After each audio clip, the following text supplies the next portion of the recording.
Assalamualaikum warahmatullahi wabarakatuh. Perkenalkan, nama saya Muhammad Aldi Abdil Asri dari Prodi Teknologi Pendidikan, Fakultas Ilmu Pendidikan, Universitas Negeri Jakarta dengan NIM 1101621067. Pada kesempatan kali ini, saya akan membahas mengenai tema sarana dan prasarana yang kurang merata dan memadai.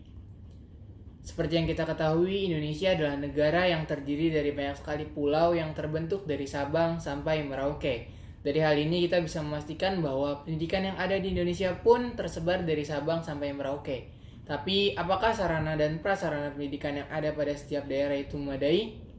Nah, sebelum itu, sarana dan prasarana pendidikan adalah salah satu penunjang pendidikan selain tenaga pendidik. Apabila sarana prasarana pendidikan ini tidak baik kualitasnya ataupun kurang memadai, maka pendidikan tidak akan berjalan dengan sempurna. Kualitas suatu pendidikan di Indonesia pun masih belum merata jika dilihat dari berbagai aspek, terutama sarana dan prasarana pendidikan pada desa-desa atau daerah yang terpencil dengan berbagai keluhan pada sarana dan prasarana pendidikannya, mulai dari kerusakan suatu sarana dan prasarana yang tak kunjung diperbaiki, terlambatnya kemajuan pendidikan di daerah tersebut terutama di bidang teknologi, entah itu teknologi komunikasi maupun teknologi pembelajarannya. Nah, lembaga pendidikan yang ada di Indonesia itu wajib memiliki sarana yang memadai, mencakup beberapa keperluan seperti peralatan pendidikan dan yang lainnya. Lalu, dari setiap lembaga pendidikan juga wajib memiliki prasarana yang mendasar, meliputi ruang kelas, ruang guru, perpustakaan, laboratorium, kantin, lapangan, serta tempat untuk beribadah, dan ruang tempat lainnya yang diperlukan untuk memfasilitasi proses suatu pembelajaran yang disiplin dan berkelanjutan. Namun, semua hal tersebut masih belum merata pada semua lembaga sekolah yang ada di Indonesia, dikarenakan beberapa faktor. Padahal, di zaman sekarang ini sudah memasuki era perkembangan teknologi yang begitu pesat, sehingga sarana dan juga prasarana yang memadai itu sangat dibutuhkan untuk sekolah agar bisa bersaing dan berkembang dengan baik. Dari segi pemerintah sendiri, padahal pendidikan adalah salah satu layanan dasar yang sangat diperlukan oleh masyarakatnya, selain pada bidang kesehatan. Dan ketika pendidikan suatu negara sudah baik dari segi manapun, maka itu akan menjadi penopang kuat untuk maju dan berkembang untuk suatu negara. Lantas, apa solusi terbaik untuk membuat sarana dan prasarana dapat merata dan memadai pada lingkup pendidikan Indonesia?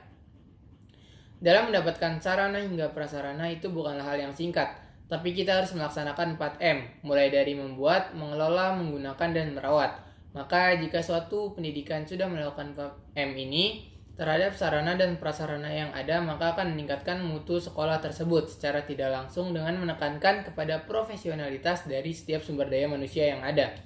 Kemudian, untuk mendapatkan perataan sarana sampai prasarana sekolah, kepala sekolah bisa bekerja sama dengan pemerintah daerah untuk mendata apa saja sarana dan prasarana yang diperlukan pada sekolah tersebut dengan memberikan data yang bersifat fakta agar pengadaan sarana dan prasarana ini dapat terlaksana dan mendapatkan sarana dan prasarana yang sesuai dengan kebutuhan.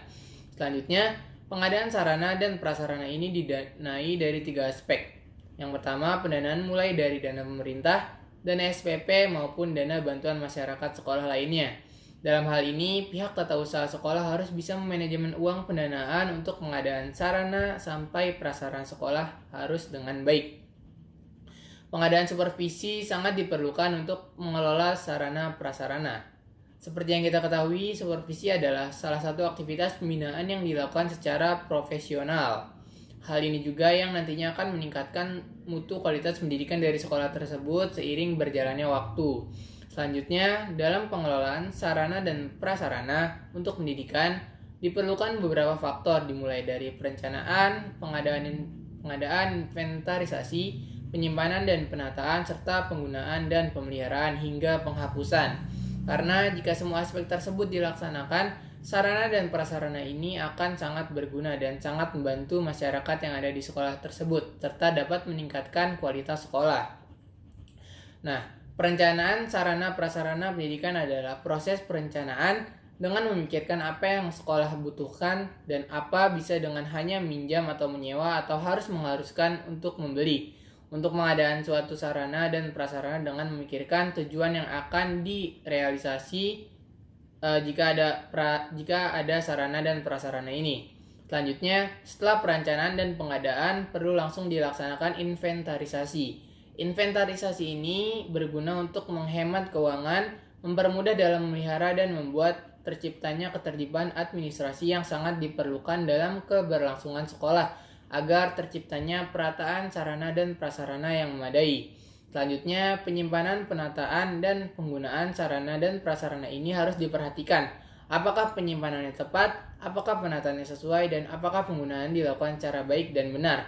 Karena penggunaan sarana dan prasarana dengan baik dan benar sesuai tujuan, ini artinya bisa dibilang tahapan awal yaitu perencanaan sarana dan prasarana tersebut berhasil. Lalu, ketika kita membicarakan sarana dan prasarana pendidikan, tidak luput pula dari yang namanya pemeliharaan. Dan pemeliharaan ini sangat berguna untuk keawetan sarana prasarana tersebut, karena dengan memelihara sarana dan prasarana ini, maka akan menimbulkan efektif dan efisiensi dalam proses penggunaan sarana dan prasarana tersebut. Selanjutnya masuk ke tahap paling akhir dalam sarana dan prasarana, yaitu penghapusan. Penghapusan ini bertujuan agar barang yang tidak lagi digunakan atau dimanfaatkan oleh sekolah tidak membebani kegiatan inventaris. Lalu penghapusan sarana dan prasarana ini biasanya dilakukan dengan dua cara, yaitu dengan sistem lelang ataupun sistem pemusnahan, tergantung kondisi dari sarana dan prasarana tersebut. Nah, dari semua aspek tersebut, jika dilaksanakan sesuai prosedur dan dengan pembelajaran lebih dalam kepada pihak-pihak yang belum mengerti, maka bukan tidak mungkin perataan sarana prasarana pendidikan di Indonesia itu terlaksana. Sekian pemaparan mengenai tema yang saya buat. Terima kasih, mohon maaf bila ada salah kata, kurang lebihnya mohon maaf. Wassalamualaikum warahmatullahi wabarakatuh.